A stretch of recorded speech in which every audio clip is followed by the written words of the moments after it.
Astros may still be interested in bringing back Christian Vazquez. Is that a good thing? Is that something that we should be looking forward to? I mean, what about Corey Lee? What about Yainer Diaz? Do we want to develop them? We'll talk about this and more on this edition of the Locked On Astros podcast. Hello and welcome to Locked On Astros, your daily Astros podcast. Here are your hosts, Eric the Man Huysman and Brett H-Town Wheelhouse Chancey.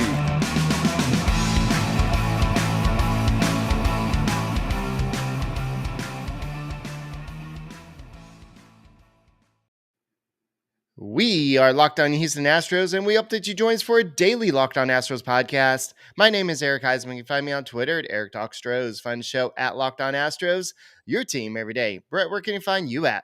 They can find me at H-Town Wheelhouse on Twitter and Instagram, and at Stros411 on Twitter, Instagram, and Facebook. Always positive, always Stros. All right, guys, thank you for making Locked On Astros podcast your first listen every day, whether it's on YouTube. Go and keep on subscribing. Go and give us a big fat thumbs up while you're there, and go and make us your first listen on your way to work on Apple, Spotify, Odyssey, Google Podcast.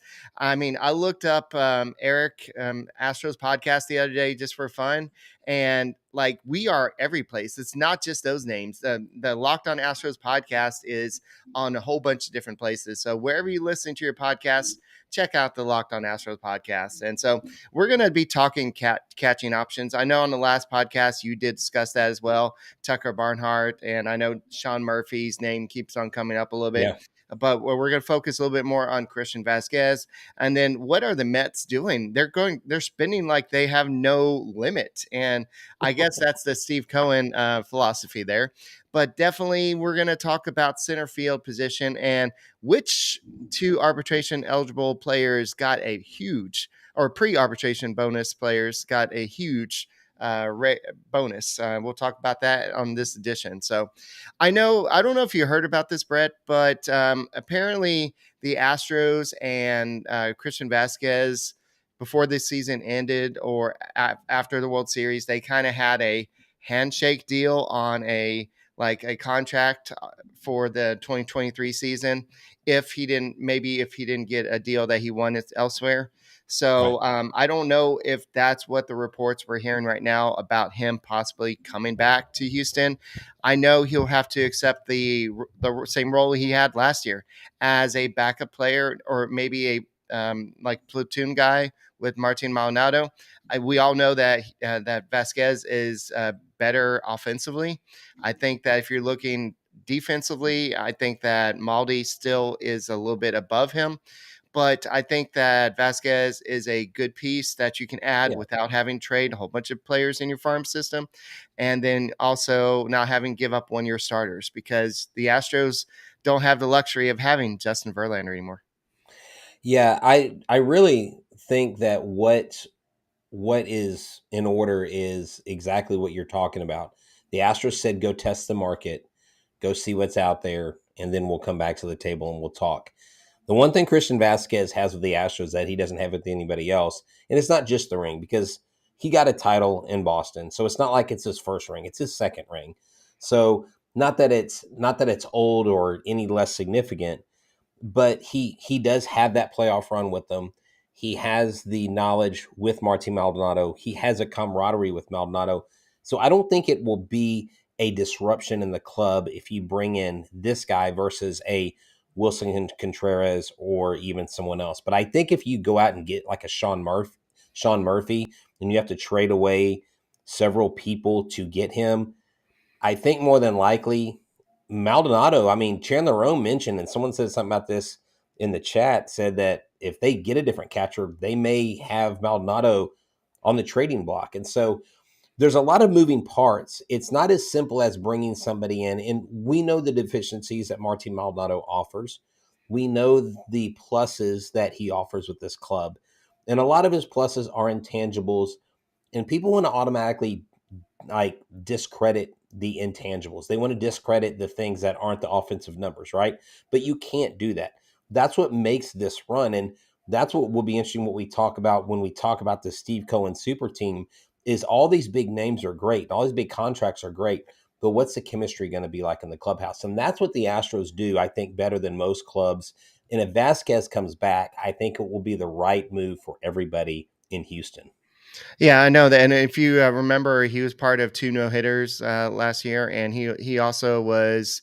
He just became a big asset on the bench. I know that he did accept the kind of the backup role, and I know as somebody mentioned, I think it was somebody mentioned that if the Astros are going looking at the top tier catchers, they don't see Maldonado as a starter anymore, and so that's maybe something that Vasquez and Astros are talking about. Like, if I come back, I don't want to be the backup anymore. I don't want to be the twice a week starter. I want to be starting more than the other guy. And so that's a conversation that the Astros could be having with Vasquez. We really want you back. We like what you offer your team. And like you said, he is a good clubhouse guy. I think that he's a good fit. Sean Murphy would be also a great fit. Tucker Barnhart would be a great fit. But what would you have to give up? Would you have to give up Luis Garcia? Maybe like Corey Lee or Yainer Diaz, some other prospects as part of that. I know the A's, they would want a major league ready player or two to give up their Sean Murphy. He is a valuable piece. And if you look at Tucker Barnhart, I know the Reds aren't going anywhere anytime soon, but they probably want to build for the future, but they always also want to build a winner now if they can win right now. But so they're going to be looking for a major league piece too. So yes, Ethan, if Vasquez plays back, comes back, I think he's going to get more starts than Maldonado. I think that with everything that we've seen this offseason, I think we've seen a shift of the thinking of Maldonado needs to be the everyday guy. Nothing against him. It just, I think the Astros can't go with somebody batting 196 or whatever he finished the season with. So, Tucker's actually a free agent with the Tigers this year. When I was on the show earlier, he was originally with the Reds. He was with the Tigers this last year. If you look at Spotrac, he was with the Tigers in 2022 on a 1 year $7.5 million deal. He's now an unrestricted free agent. He had a club option that included a $500,000 buyout with escalators up to 8.5 million, but he is actually a free agent. So the thing that Tucker Barnhart offers you is it wouldn't be a trade. But what's funny is I did the exact same thing. I said the Reds because Tucker Barnhart to me is a Reds catcher, and Yeah. I thought he was still I with didn't them. even know that. Well, Yeah. that's okay. That just goes to show you how much we don't follow Tucker Barnhart, which I don't know many people that are Tucker Barnhart enthusiast, but he would be an option. Murphy would be the one that costs the most. My thing is, Eric, I don't think this club is really in a position to give away a lot of prospects. I don't think because we know we value our guys. We know we value the Pedro Leones. We know we value those in the minor league system, JP France, those guys that are on their way up and could be touching the major leagues. Hunter Brown, who's probably going to be in Rookie of the Year consideration. What's going to be interesting is when they bring Vasquez back, because I really think they are, is what is that platoon situation going to look like? He's going to have to take a more primary role because as a catcher ages, catchers age quicker than other players. Right. And he's not going to want to sit around and do nothing while he's young and virile or while he's still, pretty young in his baseball life overall, even though I believe he's 30. He's not 38. He's not 36, but Vasquez is at that point in his career where he wants to be a major contributor to any ball club. And I think he is the kind of catcher that's cerebral enough and smart enough to maybe he doesn't do exactly what Martin does, but he has the ability to mimic or replicate most of that. If you do that, then there's got to be an agreement with Maldi as well because you're paying him $5. But you know what, Eric? I think the Astros may offer him $2 with a third-year club option, maybe $2 at 20. I think they're going to offer him about $4 or $5 million over his value. His value is 5.1 right now, and I think they offer him $10 million for 2 years. Other clubs may be driving up the price, and that's where the linchpin will be. Is what are these other clubs that are in the mix? Are they going to offer him 3 years? Are they going to give him 3 years 30, 3 years 35? And if they drive that price up, and if he's not just about winning and he wants the money, then he could easily go somewhere else. Yeah. I guess that's what I get for missing Thursday's podcast. I didn't even see that he was a free agent, but Oh anyway. no, and that's why I said I Yeah. literally did the exact same thing, because in my mind Barnhart was still a Cincinnati Red, Right. so Yeah. completely So, understandable. yeah, that's kind of hard to bet on that because, like, I thought he was going to be a lifetime Red. But anyway, let's talk about BetOnline because this episode is sponsored by BetOnline. That's right. BetOnline is the place where you can go to get all the latest props and odds for any event. Now, you might have gone out there and gone out on a limb and bet that the Houston Texans would beat the Cowboys. Well, they almost beat the Cowboys, but there's no bets for that. But that's why when you go to BetOnline, they have the experts. They have the latest odds, props for amateur sports, professional sports, boxing, UFC, baseball, football, golf, basketball, you name it, World Cup, they've got it. It's a great place. It's an easy to navigate website. BetOnline.net is the place to go. They have podcasts, they have sports information, articles you can read, so you are informed and ready to go when you hit that sports book. So check out BetOnline today. Use your mobile device or go to your computer and check out what all they have, because BetOnline has you with the latest props. Where will Carlos Correa land? Will the Houston Astros return to the World Series? Go to BetOnline. It's where the game starts. All right. So I really think that, especially with, I mean, I don't know if they really had the Jerry Maguire handshake oak. I mean, like the strong as oak handshake at the end of the season between Vasquez and the Oh, Astros. oh, Yeah, you're talking like about my with word Chris. is They were strong as like, oak or whatever it was from Jerry Maguire, but I no, don't I don't know think it's if that. yeah, I don't think they had that, but I think that there's a good chance that Vasquez comes back. I think the pitchers love throwing to him. I think the team loved having him on here. Now he has to, even if Maldonado's not back, even if they trade Maldonado, they do want to get Corey Lee some playing time or Diaz, whichever one seems more ready to play in spring training.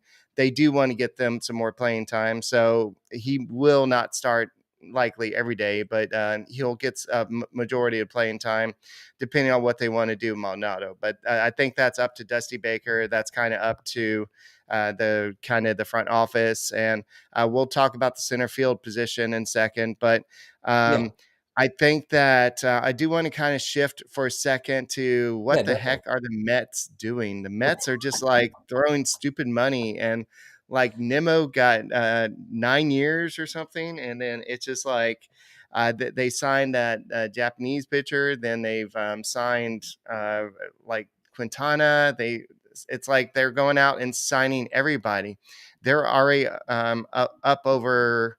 They signed Verlander, of course. Then they signed David Robertson, and they're in talks. There's rumors that they're even interested in Carlos Correa to play third base. They And are. so they're almost about they're over almost over that 300 million mark if they're No, not already there. they And are. they're They are yeah, over the 300 million mark. right. And so that's going to be like an $80 million surcharge that they're going to have to pay.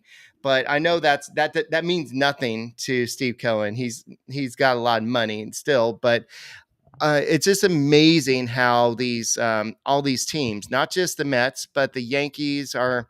I mean, I know they haven't done a lot yet, but they've done a little bit to kind of keep up. And you see the Padres trying to keep up. You see all these teams with over luxury tax threshold right now. The Mets are, the Yankees are, the Padres are, the Phillies are, and the Braves are right at the luxury tax threshold as we speak. The Astros are at 198 million. So they're about 32 million below the luxury tax threshold right now. And the Mariners are at 178 million. So the Blue Jays are at 201. The Rangers are at 204. So just imagine the Rangers went out and spent all this money to get Jacob deGrom and all these people over. And what if they still finish behind the Astros? But the Rangers are definitely going to be a much better team in 2023. Yeah, so they were at 298 million when they signed Quintana. This was before they got the guy from Japan I to think be it's their 306 now. yeah, so they're over. But Right. let me let you boys and girls know a little knowledge about Stephen Cohen's financial profile. Okay, this is literally 2%. This tax of 80 million is 2% of his net worth. He's worth around between 8 and 12 billion dollars, depending on which hedge fund you're looking at. Steve Cohen's an absolute animal when it comes to having money to spend, money to just burn through. And so for him, it doesn't matter. Here is, I think, the danger in this is does this set a precedence against teams that are in smaller markets that don't have unlimited funds, quote unquote? Does this create the imbalance? Remember how the league's whole concern during the lockout was the competitive balance between Right. teams. That's why we need more teams in the playoffs.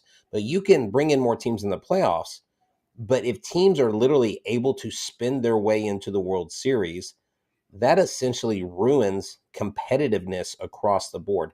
I'm not a everybody has to be even level playing field I-9 sports guy, but it seems counterintuitive to where baseball was trying to go. And Steve Cohen's just like putting up double odds saying, I don't give a flip what y'all think. I'm building a super team. And oh, by the way, Correa, he'll play third base for us, like you said. If Correa plays third now, this is what I think would be scary. What if Correa and Rodon shift gears and both go to the Yankees? I mean, that would be a huge addition for them.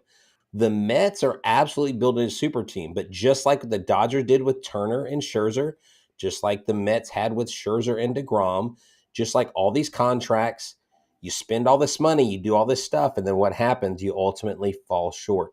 It's not about spending money, and that's where I think a lot of our fans are here, but some of them are still in the place to where, oh my gosh, we're not spending all the money. We're having an unsuccessful offseason. We're having an unsuccessful signing period. Success doesn't always mean you spend the most.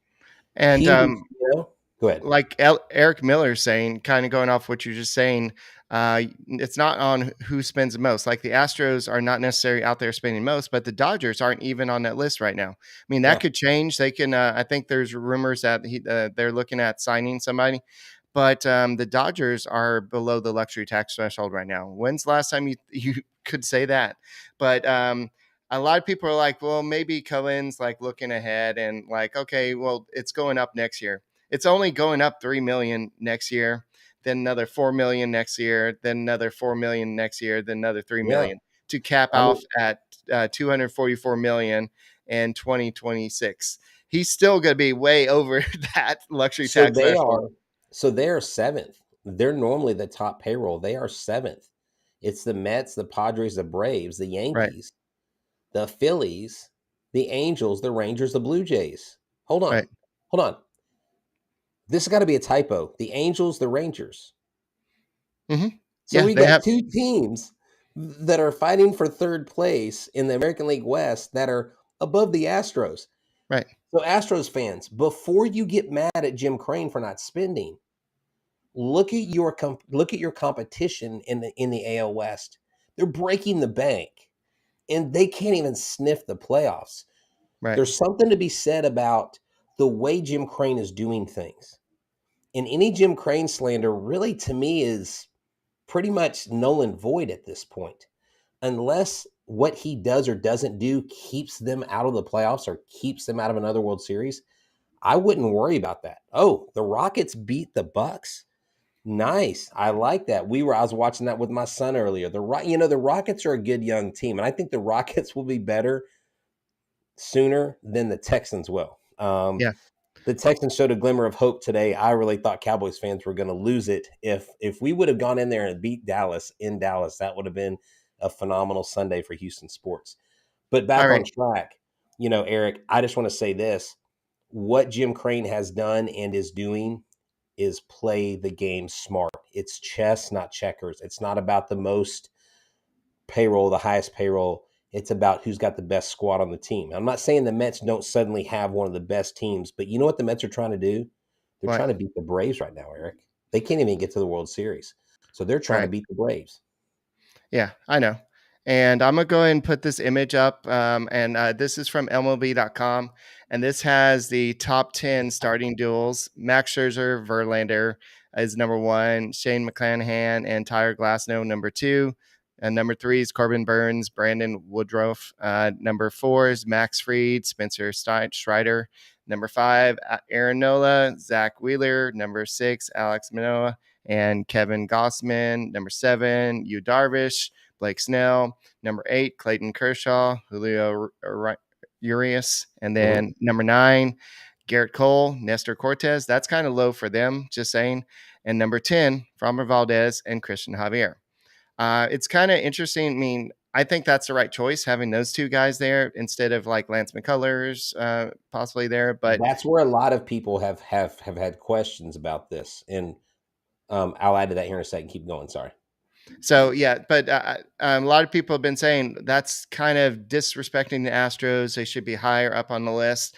I would think that Garrett Cole and Nestor Cortez should be a little bit higher up on that list as well. I just think that it was just based on the fact that the Astros lost Justin Verlander. He was their leader. He was the ace of the staff, and the Astros, until one of those really shows. I mean, I know Valdez did, but people aren't going to give him the respect until he does it without the shadow of Verlander. Exactly. And I think stuff like this is to be tempered with a little bit of kind of wait and see, right? Christian Javier, if you talk to baseball people, should be one of the top 5 pitchers in Major League Baseball next year, given a full season as a starter. Lance McCullers isn't on that list because Lance McCullers cannot stay healthy. Right. Lance McCullers didn't come in until late last season. So he was your third or fourth guy last year. So if you're going off of last season, when Nestor Cortez was on, he was on. Now the last quarter of the season, he was terrible. So I would not. The only reason why Javier and Valdez are lower than them or number 10 is because Javier went from starter to bullpen to starter. Right. And like you said, there hasn't been a lot. Again, JV was there. I think if it was JV and Valdez, you would have those guys probably number 5 or 4 at the lowest. But when it's all said and done, Eric, that is going to shift. And I predict that Javier and Valdez will be one of the top 3 or 4 duos in the major leagues, because not only do they have other pitchers to help them, Eric, they have the bullpen. And that's what, in these other teams do have good bullpens, but they don't have the Astros bullpen. And that was the strength of this team all season long with Stanek, Montero, Neris. Right. And we've run through all these things all day. But my thing is, we've got starters that could be a 1, 2, or a 3 from top to bottom. We even got guys like Jose Urquidy, who is not utilized as much. But remember, he stabilized things. When Framber's been out, he was your stabilizer. He was your steady horse. He was your steady Eddie kind of person. And still to this day, he has the most World Series wins. Now, we know Framber Valdez got 2 this year because of the games he pitched in and what happened. But I see this duo, Eric, of Javier and Valdez to be one of the more underrated and one of the most celebrated at the end of 2023. Yeah. And I know a lot of odds makers are making the Astros predicting still with all the moves that these Mets and all the Padres and all of them are making. The Astros are still favored by most betting sites and places to be with the best odds to win the World Series next year. So they're still doing good overall. And so it's just awesome to be on this team, and it just feels safe to have the bullpen that we do. And this episode is brought to you by SimpliSafe. That's right. At Locked On Astros, we believe that your home should be where you and your family feel the safest, especially over the holidays. This season, give yourself and your family the gift of peace and protection with the #1 rated home security system, SimpliSafe. And right now, SimpliSafe is offering Locked On Astros listeners 40% off a new security system, and you don't want to put this off. We love SimpliSafe at my house. It is easy. It has got some of the most awesome assistive technologies. The apps on the cell phone are phenomenal. You feel locked into their security monitoring system because it's 24/7. They have a support staff that's there to help you. And for a third year in a row, they were voted best home security system by a US and World News Report. Not only that, it's cost efficient. 24/7 professional monitoring costs less than $1 a day. That's less than half the price of your traditional security systems. Top rated SimpliSafe app, like I mentioned, complete control, unlock for a guest, disarm, access your cameras, and so much more. So don't miss your chance to save big on my favorite security system. Get 40% off a new system, any new system at simplisafe.com/lockedonmlb. That's simplisafe.com/lockedonmlb. There's no safe like SimpliSafe.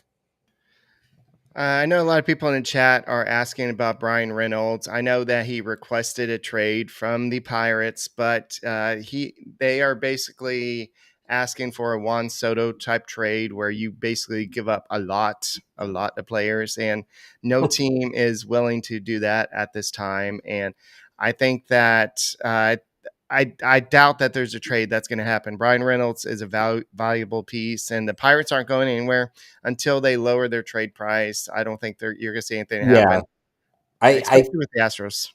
Yeah, no, I think with the Astros, it's pretty much a non-starter. Someone put up the last two seasons between Carlos Correa and Brian Reynolds, and literally Brian Reynolds is better than Carlos Correa in almost every category, not by much, but by a few points here, like 3 home runs.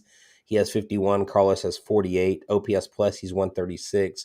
Carlos is 135. They're both around 150 plus RBIs. Total bases, he's got 542, and his O WAR is 10.9, where Correa's is 10.4. Basically, what that tweet was saying was Brian Reynolds is really stinking good. And the Pirates want to keep them there. From what we're hearing from from other executives, is they're not being named, but they're saying, yeah, the Pirates aren't going to let this guy go. So I didn't It's ever just think like that the that was Astros going to. trading Kyle Tucker, you know? Oh yeah, and why would you do that? You would have to be smoking crack or doing some serious drugs if you're going to trade Kyle Tucker, because Kyle Tucker is, dude, there was a picture that I believe, I don't know if Mark put it, someone put it up there, of Ted Williams swinging. It was him, and he was like jeans. He didn't have a shirt on, but he was doing his swing, right? It was an old black and white picture. In his backswing, like all the way through, when he was like, when he had completed his swing, looked just like Kyle Tucker. And they're like, this is why people refer to him as, Ted Williams, or Ted Jr., because his swing looks exactly like Ted Williams. And this guy's talent, Eric, is going to be huge. This shift being banned, I think, is going to be good for him. I think it's going to be good for Alvarez.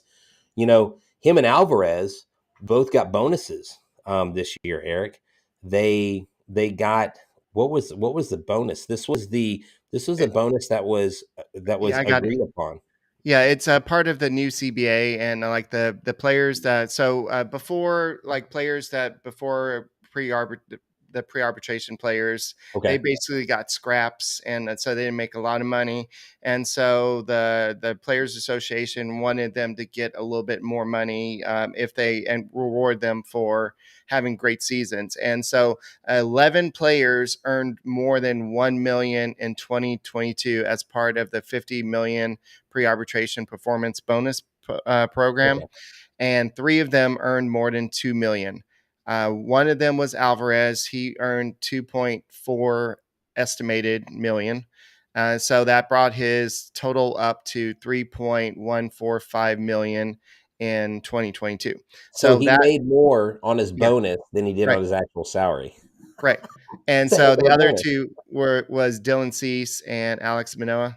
And then if then you have 8 more people that earned at least 1 million from their pre-arbitration: Zach Allen, Julio Rodriguez, Michael Harris, Emmanuel Claus, Andres Jimenez, Adley Adley Adley Rutzman, Rushman. Yeah. and then Kyle Tucker. He earned 1.146 million in bonus money. So he got a little nice chunk of change as well. And Spencer Strider, the great pitcher with the Braves, also got a above $1 million bonus. So yeah, this is a incentive for players who are just trying to make a name for themselves to just go out there and do your best, and then you're going to get rewarded. And so just looking at the season that Alvarez had, I know it's just good.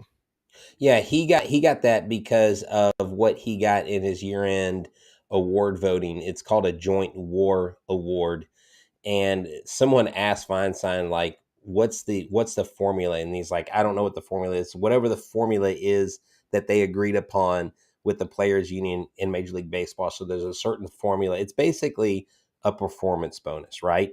It's Right. you do good, you do great, you get a great bonus. And it's just amazing that Yordan Alvarez got more bonus, 100+% bonus than what his salary. Like, as teachers, or if you're listening, you're just a normal worker, you hear a bonus, right? You think like maybe a couple grand or something like that. This dude literally got paid his salary plus some, and that's phenomenal though, because Yordan Alvarez absolutely deserves every penny he's getting, the restructured contract he has with the Astros. And that's why I absolutely love him being an Astros uniform. And Eric, I really don't see him long term going anywhere else. I see him staying in Houston for the life of his career. Yeah, for those of y'all just joining earlier, we talked about Christian Vazquez. According to Ken Rosenthal, he's one of the teams that the Astros are one of the teams that are rumored to be kind of intensifying trying to sign him. We also talked about Sean Murphy as a trade option, and then Tucker Barnhart is looking for a 2-year deal to sign with the team. So he's played with Dusty Baker before with the Reds. So this is something that could happen. So. I don't know what the best answer is here. I mean, I think you just sign Vasquez and just move on with the offseason. I mean, we know what we got from him. I know he didn't offer much offensively, but he did get hits in key situations. And I think if he Well, plays more, he's going to hit more. Well, he is known for his bat. He is an offensive catcher, and so he absolutely will come into form, especially in this lineup. Right. I mean, Yeah. dude, Jose Abreu. I mean, 1 through 7. I mean, this is, and look, Chas McCormick, and we haven't really talked about this, and we're probably not going to have time to get into it tonight. But No. Chas McCormick, I think, has cemented himself as the starter. He is the guy.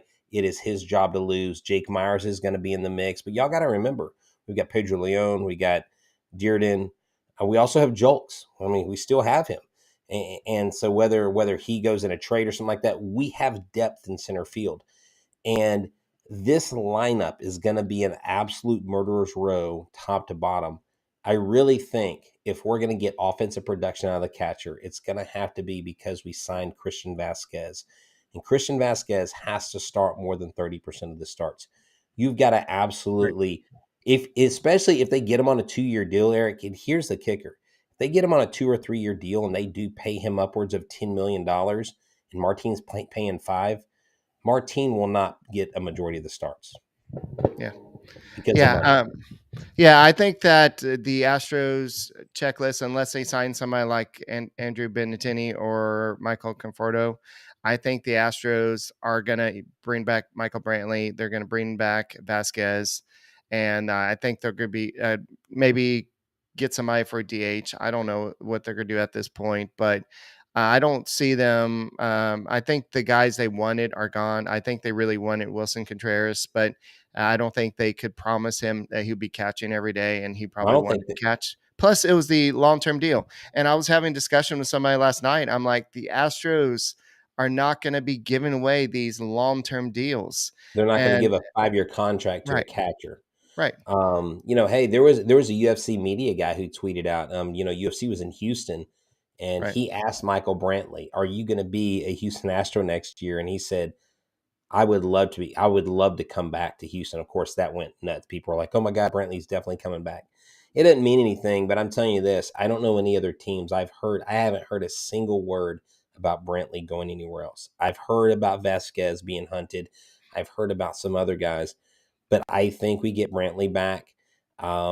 We might get a Conforto, but I don't think we're going to pay Benintendi. Benintendi's going to want too much. Conforto for 1 year. I think Yeah. No, he's going to try to rebuild his value, maybe with a second or third year option with and I haven't. performance or something. No, yeah, and I'm on board with that. I don't want to pay Benintendi. I think it's too much. We don't need to go break the bank.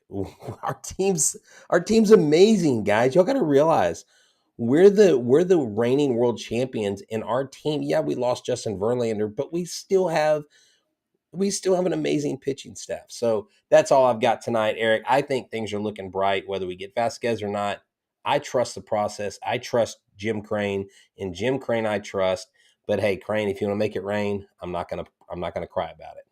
And I don't think you can get I don't think you can get Vasquez for a 2-year deal. You're going to have to give him a 4-year deal minimum to be your catcher. And I think if the money's right, they can get it done. So I think there's mutual interest on both sides. So we'll see what happens from here. But guys, that's all we got for this edition of the Locked On Astros podcast. We'll be back tomorrow with a coach, Elvis from the Lower Dominican, right? Is it He's basically from the Dominican Summer League. He's been the hitting right? instructor, so he's got word on some of the young Dominican players he's going to share with us. He's going to talk to us also about the new hitting coach down there in the Dominican Summer League. So, we got some cool things to talk about, some players that you may not have heard of that you'll definitely want to stop in and check it out. And we're working on a big time person for later this week. So make sure you tune in to us all off season. We are when the Texans suck and the Rockets are not that good too. You can always count on the Locked On Astros to keep you up to date with all the Beat the Astros news. Bucks. All right, that's all we got. We'll see you tomorrow, and go Astros.